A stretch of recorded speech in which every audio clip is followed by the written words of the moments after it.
We do not call armor rolls anymore. They are saving rolls because sometimes if you're rolling for other values. We have here a little explanation.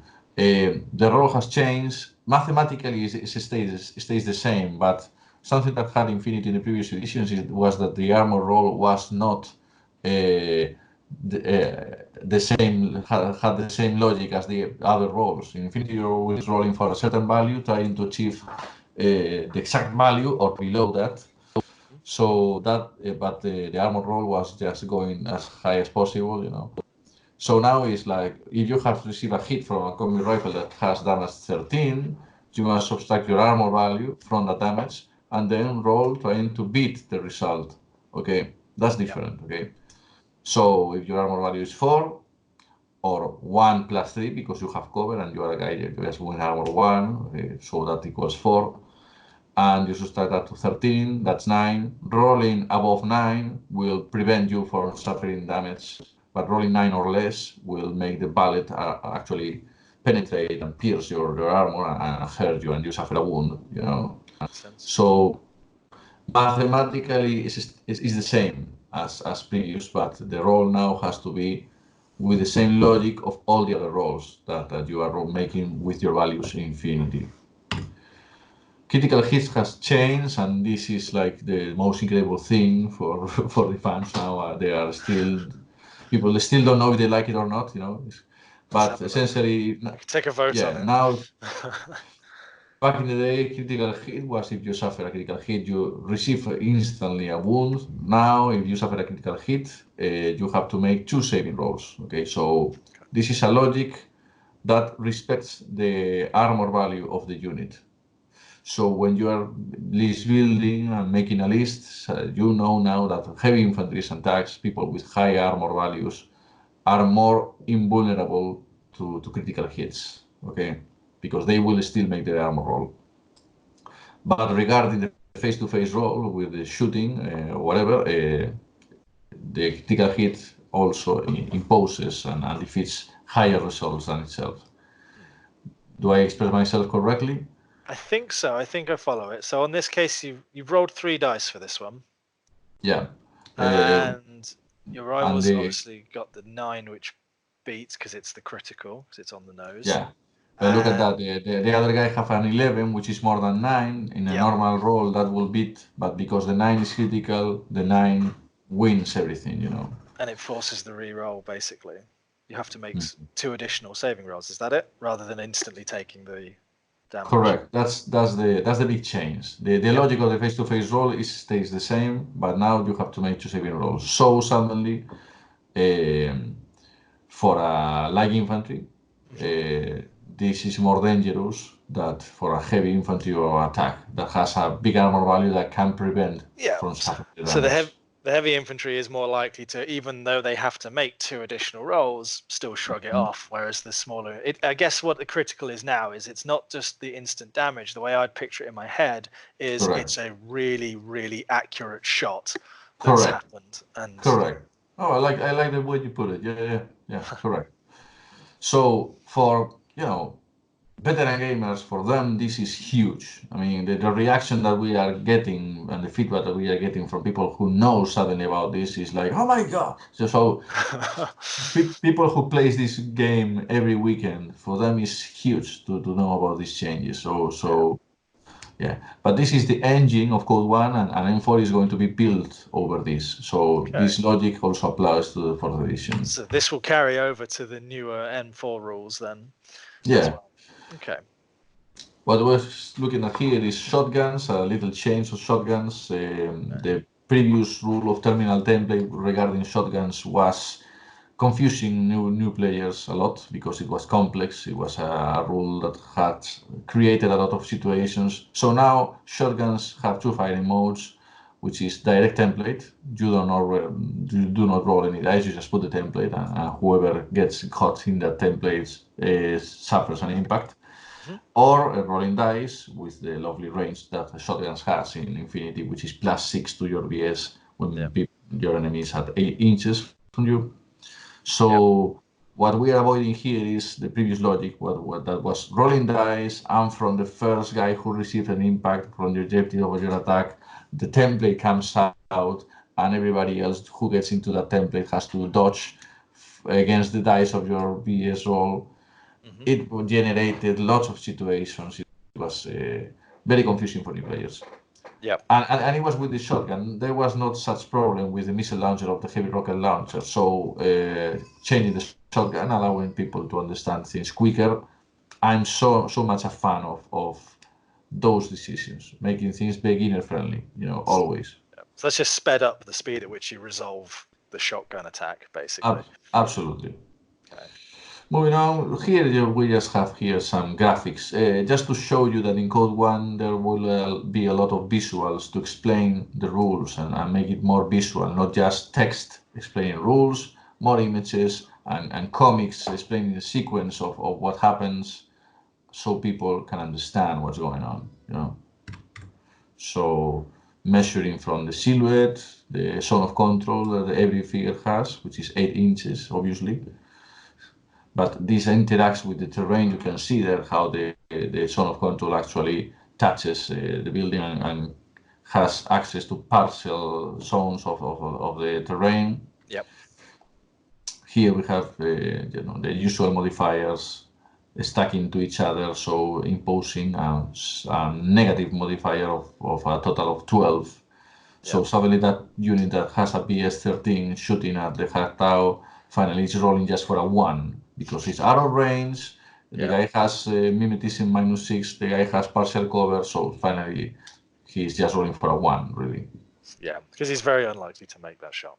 Yeah, it's 34-inch distance. It's just a bad decision to come out of that corner trying to look at that guy, which is a Haktao, which is a guy that has mimetism -6, which is an incredible skill, Yeah. So yeah, measuring jumping from base to base,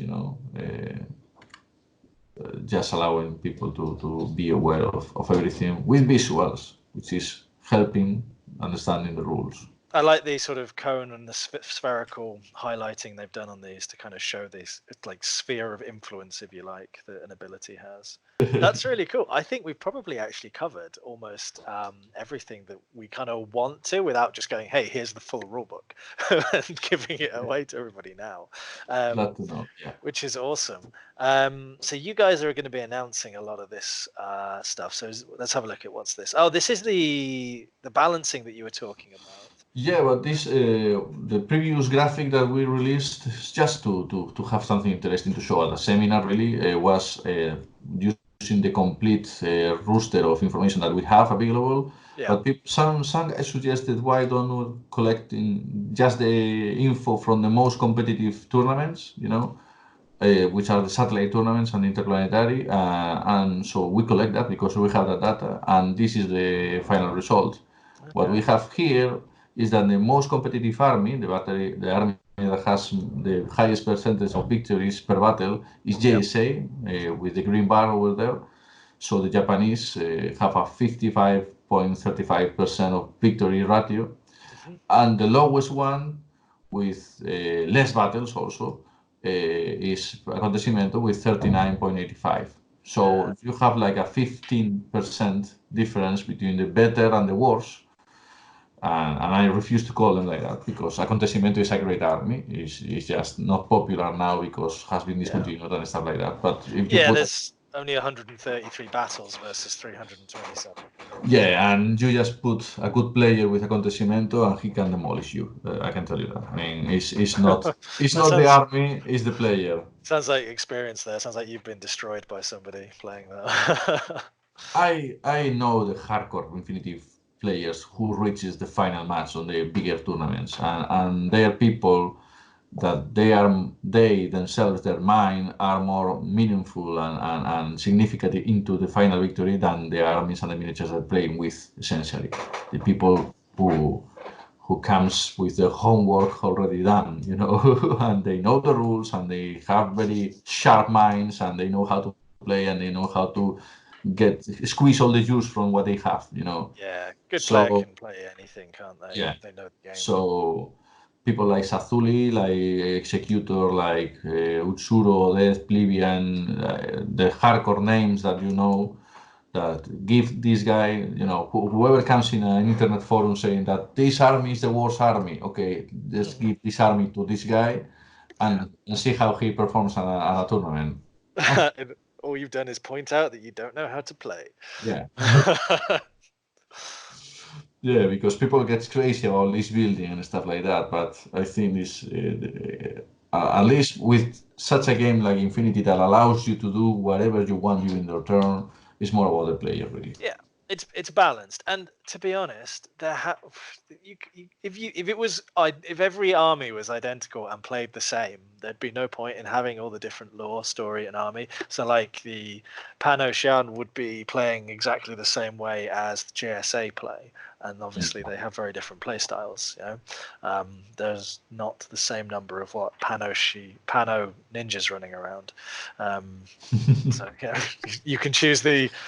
You can choose the force. In CodeOne now, Pano got ninjas. They have access to the Kunai Solutions ninjas, which are the mercenary ninjas. So yeah. Well, now there may be more Pano ninjas running around, but you can largely choose the faction that visually appeals to you or playstyle appeals to you, and it's managed to be balanced. Oh, that's the best. That's the best way to begin. Yeah, absolutely. Which do you like the best? Because it's up to you to make them perform well at the mission, really. Yeah, and I think that balancing comes very much from the combat mechanics. Because when, for example, having played several with Cold Front, Ariadne and Aleph are very different, but the way the combat mechanics work, despite my playstyle being one way and my friend's playstyle being another way, it balances out very similar. So we can see in these statistics that TAC, the Tartarian Army Corps from the Cold Front, are having a higher success ratio than operations. And if you read the forums, it's not like that. I mean, if you read the forums, everybody says that operations is right now like the most competitive army. Many people think about it because the fire team of Dakini TACWATS is incredible, super powerful. But here we can see that the results at tournaments shows that TAC, the Tartarian Corps, the Ariana, the low-tech guys from Cold Front are better, you know. Which so you know, mathematics and actually competitive context for these armies, and you can see how they perform. You know, as I said, the player is more meaningful than the army that they bring in. I think we need in a future video, we need to do a video explaining all the different armies for the new players, because somebody coming into Infinity new, looking at CodeOne, being presented with this many army lists is quite overwhelming. So that's the difference between N3 or N4 and CodeOne. Yeah. This, what you're looking at here is N3, and all these armies and more will be playable in N4. Okay, this is the image, and CodeOne is this. The four of them. This. So we're going from 40 armies to 4 factions. So because you see people complaining, oh, why are they just allowing 4 factions to play in CodeOne? And it's like, think about a retailer, about a distributor and a store, considering carrying this or this, you know. Yeah, well, we still stock the entire range at Goblin of everything. Glad to know. Glad to know. Yeah, but the stuff which will be at the forefront for people to see is obviously going to be the CodeOne. And once you have a crack at that, and you go, oh, what else does the game have to offer? You go, oh, well, learn a little bit more about the universe, learn a little bit more about the game itself, and why don't you have a look at some of these awesome armies? Yeah, but it's like comparing a swimming pool with an ocean. It's just like that. Absolutely. It's like the first level in Tomb Raider back in the day, where you start off in a house doing backflips off a banister, and you can't die. All you can do is lock the butler in the fridge, and then you go out into the big wide world and you get killed by a tiger. It's the same thing that they've done here. I think every system needs a gating, like learning curve process, and I think you've addressed it. I think you've done a really good job. Which we shall see when people start getting their orders, when we're all back to normality. Oh yeah. So and also because this year is with the whole thing with the virus is so crazy. But I think that in 2021 or December 2020, we will have to study the numbers and see the reaction to CodeOne and the reaction to M4, and really consider what deserves more attention, or what is stronger, and what should we do, what will be the next step. Because if suddenly everybody is playing CodeOne, or we have a new generation of players playing CodeOne, so maybe we'll have to deliver contents and more armies and missions and care about the CodeOne community, Yeah. Well, That's I mean, I'd definitely like to be able to like grab my existing guys and throw them in, but then they're obviously from the starter set and the beyond starter set, so that's a very, very real possibility. So I think a lot of people will probably want that, because there's going to be a lot of people who have those starter sets who maybe and it happens with all game systems. It's not it's not an Infinity thing. You get the starter set, you play it for a bit, and it goes on the shelf, and it'd be a really nice way to come back in if you go, oh hey, have you forgotten how to play? Well, here's an easy way to get back into it. And I think you alluded to that being the plan anyway, with the two new forces being added to the chosen ones in future down the line. Is potentially what you alluded to there. But no, I think it make it far easier for the game centers to demo, having that smaller selection, and to really end up with that sort of product specialist, because we have to have people who can talk about every product at the stores, the retailers, in order to inform the customers. So yeah, I'll be really interested to see how that goes too. Should we finish on a nice picture just to tease people of what they can look forward to on the screen? Because I just think they're amazing. Infinity's really well known for its metal sculpts. These are all metal still, aren't they? Yeah. We make the best sci-fi metal miniatures in the market, and I say that without any glimpse of humbleness. Infinity has been making metal miniatures from 15 years now. We got pretty damn good at it. Every single piece is very, very well cast. You will find no mold lines or strange bits and stuff like that. And the assembly is much better now, because when we got into 3D, we got much better at making everything fit together. So yeah, it's not plastic, it's metal, but believe me, it will be the most impressive metal miniatures that you will ever see. If you're not familiar with the range, check them out. And as always at Goblin, we will be doing an opening unboxing video, as we do with all the new products. So you'll be able to actually see that and how they look. So I'll give you a little pan across the models in front of me, which are from the older, which are obviously fantastic. And when we get our hands on KALDSTRÖM, which will hopefully not be too long, we'll be able to have a proper look inside the box at the thicker terrain and the quality of the models. And I think you're right, there's no need to be modest about some of these guys, which I'm just looking at the ones in front of me now, which are very, very cool. I do love the hackers, the poses the hackers are in, and the faces and everything like that. So yeah, that's everything to look forward to in the hopefully immediate future. So we'll stop there, and I'll have to just give you my amazing thanks for sticking with us this long, and let us know what you're looking forward to, what you think, and how do you feel about streamlined rules and changes to the crits. That will be an interesting one. If that's the scary stuff at the moment, is people's crit rate, crit mechanic changing. I'm just throwing one of my dice across the room. I'm keen to see what people do think. I like it. I think crit mechanics which add additional hits or add additional potentials for damage rather than instantaneous damage are quite nice, because it gives you that chance to save. I think a lot of people will have experienced the whole crit gone, the unit's gone, great, there's nothing I can do. At least you have that additional chance to maintain your unit, and it adds that bit of pressure to the person, because you're probably not going to save those extra rolls anyway. Your unit's still probably going to die. But at least it adds a little bit of hope. Yeah, but it's not the same when you lose a 100 points unit or a 10 points unit. It's going to change the tactic too, because not just any unit will be able to crit on say a big tough armored unit. So that's actually going to impact a little bit of how you might think about taking people down. You need a bit more certainty if you know that they can save that bit more easily. So a big unit's going to become more difficult to take down, What you're doing that right there, guessing and anticipating or putting yourself in that situation, that's the beautiful thing to do. That's what I want new players with CodeOne, people that hasn't played Infinity ever, suddenly jumping in it, understanding the logics in it, understanding after a few games and losing doesn't matter, understanding how the game goes and being able to build on that and rationalize every single bit of it and optimize their armies and then keep on playing and begin to win and to win and to win and to win until mastering it. That's beautiful. When you put thought into it and suddenly you kind of begin to get better Yeah. at it.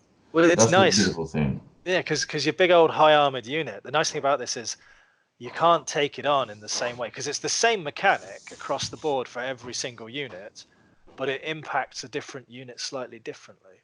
So there's more depth to that change than I think people perhaps first realize, which impacts how the game is played. There are very simple tweaks, like getting there is no guts roll in CodeOne, no guts roll, which is the roll that you were making with your willpower after receiving an impact, and that decides if you go into automatically into cover, losing the line of fire, or you stay with the line of fire. That doesn't happen in CodeOne.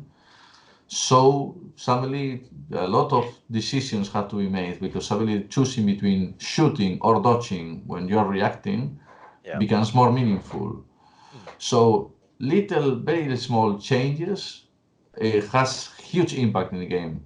Has a lot of deep meanings in the game. So it's a house of cards. Infinity is very delicate. It's a house of cards, and every single decision made in order to reduce the volume of rules into just 100 pages was very, very hard to do, really. Yeah, And I can imagine it was.